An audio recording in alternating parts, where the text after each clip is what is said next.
Pro-abortion protesters are pushing First Amendment rights, while state and federal officials vow to increase security for Supreme Court justices. Protesters have been gathering outside the homes of 6 Republican-appointed justices in what appears to be an attempt to influence an upcoming decision to overturn Roe v. Wade. The Senate quickly moved to pass a bill for the security and protection of Supreme Court justices and their immediate family members. Virginia and Maryland state officials are also guaranteeing the safety of the justices. Virginia Governor Glenn Youngkin and the office of Maryland Governor Larry Hogan said on Monday their state police are coordinating with federal authorities to ensure there is no violence outside the homes of the Supreme Court justices. Pro-abortion activists continue to protest outside of the homes of these Supreme Court justices. This is despite a federal law that says individuals may not picket or parade near a residence occupied by a judge in an attempt to influence him or her. The Department of Justice has remained silent on this issue. The debate over abortion will continue to rage on, but in the meantime, it's going to be important to see through the talking points and the emotional rhetoric. Our next guest is Director of Outreach at Pro-Love Ministries and knows very well about the abortion issue from multiple perspectives. Kelly Lester, thank you so much for joining us on the Capitol Report. Yes, thank you for having me. Absolutely. Now, Kelly, if you could just briefly set the table for us. You are not always pro-life. From what I understand, you even worked at an abortion clinic. You've also had multiple abortions over the course of your life that you've spoken about. I think you can speak to this topic from a very unique perspective. How did you make this shift? Sure. So I, like many people, found myself pregnant and at 15 had my first abortion. I then later on had several more abortions. I even did work at the clinic where I had my first abortion. So you're right. I have been on all aspects of this debate, both as a worker, as a client, someone who has stood outside of abortion facilities trying to help women, and now working with the ministry that helps get pro-life legislation passed, as well as helps former workers and provides resources for women that were like myself so that they can choose life.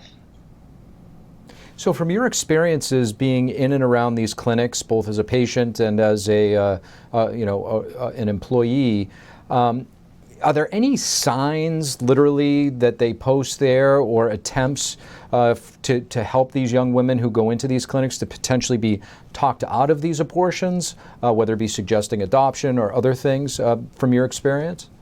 Yeah, and I can speak from my experience. I'm sure that it is not 100% this way at 100 locations, but the overwhelming amount of locations, the resources that are given is at the bottom of your consent form that you sign. It says, if you would like information about parenting or adoption, let us know. It is not something that's discussed at length. It's not like, hey, these are your choices. Let's talk about them. Let's talk about what's best for you. It's none of that. We were told in the clinic that when a woman came to the clinic, we needed to assume that abortion was her best option. And we needed to do everything to try to convince her that that was indeed her best option. And that included things like editing magazines so that there weren't pictures of happy couples or families or anything that might convince her to have a child or rise up that maternal instinct in her. And so we did everything to try to convince her that abortion was her best option.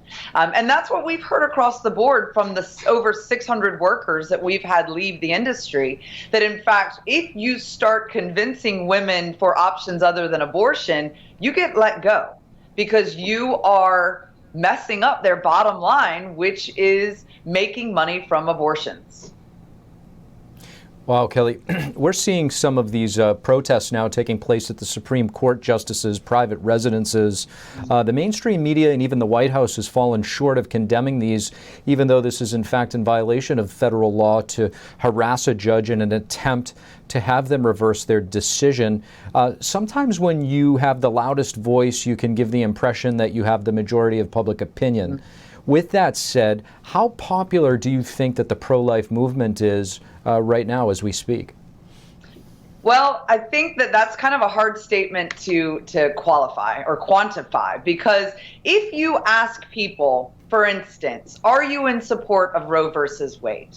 There have been many people that have done that, and overwhelmingly, like 80% will say, yes, I support Roe versus Wade.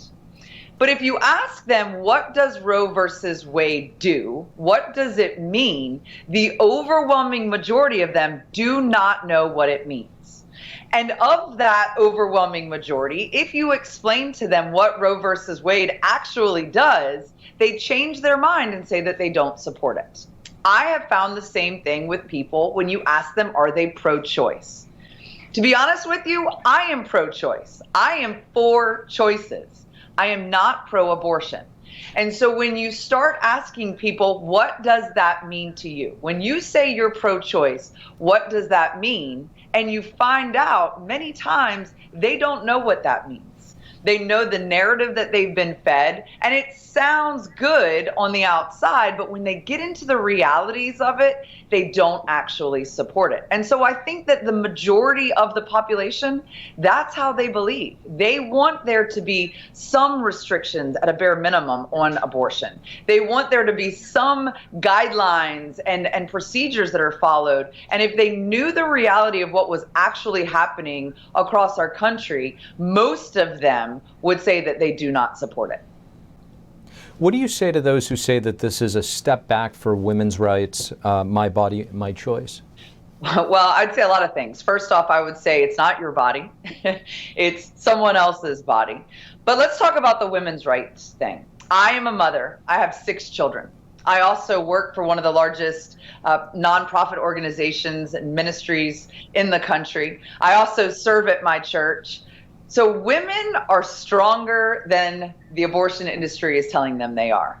And women's rights, when we begin killing our children, and when we begin saying to women that you are not strong enough, you are not smart enough, you are not capable enough to parent or to continue this pregnancy, and you need abortion, we are actually taking a step back and telling women that they are not good enough. And not only that, but then you look at these companies lately that, like Apple and Amazon, Citibank, that are paying for women to travel out of state so that they can get abortions. They're also paying for childcare for their children at home. They are not doing this same thing for women that are choosing to parent. Why is that? Why are they paying for abortions but not providing childcare for women that choose to parent? It's because it's not about women's rights. It's about controlling the narrative and actually controlling women's bodies. Kelly Lester, thank you. You're welcome. Thank you. Republicans are taking more action against Disney. Senator Josh Hawley of Missouri introduced a strip Disney of copyright protections. This newly introduced act would limit copyright material to 56 years. If the law passes, Disney and other companies would immediately lose some copyright protections. Congress passed a copyright law in 1998 due to lobbying from Disney giving corporations ownership for about 100 years. The law was called the Mickey Mouse Protection Act. In a press release, Hawley said the age of Republican handouts to big business is over. Florida Governor Ron DeSantis signed a bill designating November 7th as Victims of Communism Day to honor over 100 million people who suffered under communist oppression. School children would also get a lesson on communism on this day. DeSantis said that college kids idolized communist leaders like Mao Zedong without realizing he was responsible for tens of millions of deaths. But I think one of the things we've seen is a lot of young people don't really know that much about what communism meant in practice and continues to mean in different parts of the world. DeSantis was joined by many Hispanic elected officials at Freedom Tower in Miami, where hundreds of thousands of Cubans were received throughout the 1960s as they escaped Fidel Castro's communist regime. I notice that the people that escape communism for free societies never choose to go back. I don't know very many of them that do that. Florida has been at the forefront of exposing and cracking down on Marxist underpinnings aimed to subvert traditional American culture and democracy. A state that has really been under siege by such ideologies is the Pacific Northwestern state of Oregon. And our next guest is running to be the next governor of that state. Carrie McQuiston, thank you so much for joining us on the Capitol Report. Hi, thank you for having me here. Absolutely. Now, Carrie, you're running for governor of Oregon, a beautiful state, politically a fascinating state, especially when it comes to Portland, what some might call the epicenter or home base for Antifa, a revolutionary group with Marxist roots. Marxism takes on multiple forms. How would you say your agenda combats the seemingly cultural takeover of Marxist ideologies, from critical race theory to other things in our society right now? Yeah, and you're absolutely correct. Brezhnev said that all it took was for them to get hold of one generation of our children, and they would be able to flip us into communism.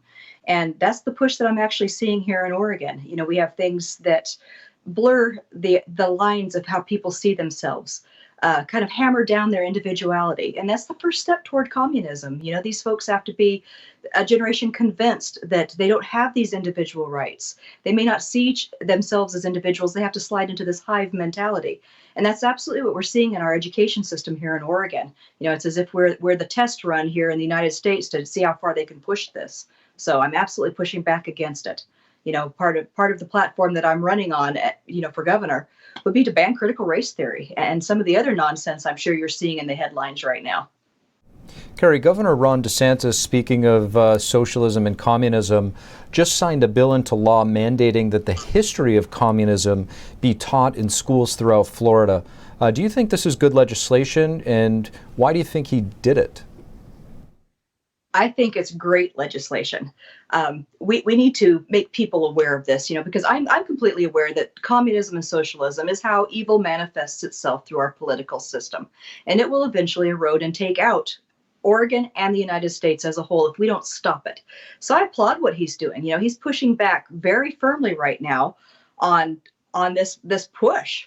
And we have to have that. We have to have all of our Republican governors almost in a coalition across the United States to push back against this. And I would love to join that coalition. I think sometimes we tend to forget that communism and joining any communist groups is actually illegal in the United States, yet many of these groups that find refuge in Portland, like Antifa, are in fact communist revolutionaries, but just call themselves something else. Well, absolutely they are. And in Oregon, they have completely gone unchecked under the Kate Brown regime. So the Democrats in our state have actually created this pro-crime agenda, and they've put it out there across Oregon. So we have prisons being knocked down to half capacity under the guise of COVID response. We have prisons that have been closed entirely. And then we have our governor commuting sentences of over 1,000 hardened criminals. And these aren't just lightweights here. These are convicted rapists and murderers she's turning loose out onto the streets. And then you have a DA in Multnomah County, that's where Portland is, that won't prosecute these folks once they're arrested. They're turned around like a revolving door out onto the streets. That absolutely has to stop. And the only way it does is for a Republican governor to get in that position. Now, you're out on the campaign trail. I'm sure you're meeting real people out there telling you what their concerns are. Is there, a topic or an issue that comes to mind that you're hearing the most from constituents throughout Oregon? Everything falls under the umbrella of loss of our freedoms and gross mismanagement across the state. And there are so many issues at this point that there isn't just one. We have rampant crime. We have catastrophic wildfires. We have a red carpet rolled out in Oregon for the homeless in every state to come our direction. And then we have a loss of parental rights and education again here in Oregon, which we just kind of touched on a little bit.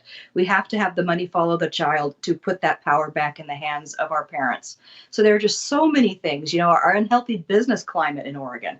So it's a lot. Our state is on the edge of a cliff right now, and we have to flip it completely right side up again. It's going to take a little bit of work. Carrie McQuiston, thank you for joining us. Thank you for having me.